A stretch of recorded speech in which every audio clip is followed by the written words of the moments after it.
আমি একজন বাংলাদেশী হিসেবে এই অ্যাক্সিডেন্টটা যদি বাংলাদেশের মাটিতে করে থাকতাম তাহলে অবশ্যই আমি এখান থেকে পালিয়ে যেতাম বা চেষ্টা করতাম। কিন্তু কোরিয়ান কি করলেন দেখেন, নদীর পাড়ে হাঁটতেছিলাম।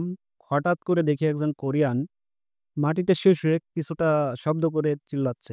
বুঝতে পারলাম এখানে একটা অ্যাক্সিডেন্ট হয়েছে।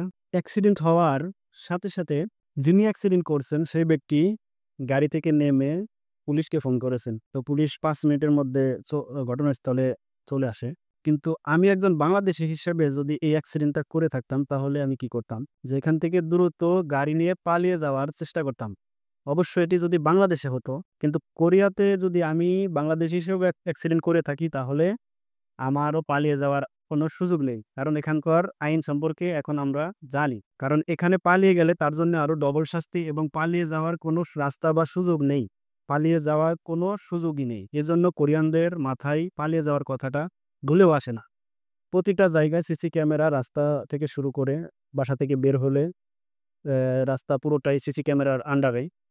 যার কারণে এ ধরনের চিন্তাভাবনা বা তাদের অভিজ্ঞতা নাই বললেই চলে পালিয়ে যাওয়ার। তো তাদের মধ্যে আমাদের পার্থক্যটা এখানেই যে আমি বাংলাদেশে এই কাজটি করে থাকলে আমি পালিয়ে যেতাম 100% চেষ্টা করতাম।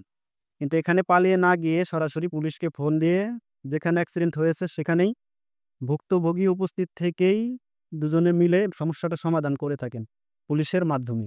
যতটুকু ক্ষতিপূরণ দেওয়া দরকার সেটি পুলিশে নির্ধারণ করে দিয়ে ক্ষতিপূরণ শাস্তি হওয়া যতটুকু দরকার শাস্তি দিয়ে দেন।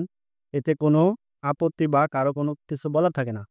পুলিশ আসছেন, সরাসরি জিজ্ঞেস করছেন, অ্যাক্সিডেন্টে আহত হয়েছেন এবং বর্ণনা যে করছেন তিনি যে আমাদের মতো চিল্লায়া উল্টাপাল্টা বেশি বলবে এরকম। যতটুকু ঘটেছে, যেভাবে ঘটেছে দুজনেই সত্য কথা বলেন। যার কারণে পুলিশের খুবই সহজ হয় সমস্যাটি সমাধান করতে। কোনো বেগ পেতে হয় না। এটাই হচ্ছে মূলত দক্ষিণ কোরিয়ার ঘটনা। এটি শুধু এই ঘটনা নয়, কোরিয়ার প্রতিটি জায়গাতে এরকম সুন্দরভাবে সমস্যা সমাধান হয়ে থাকে।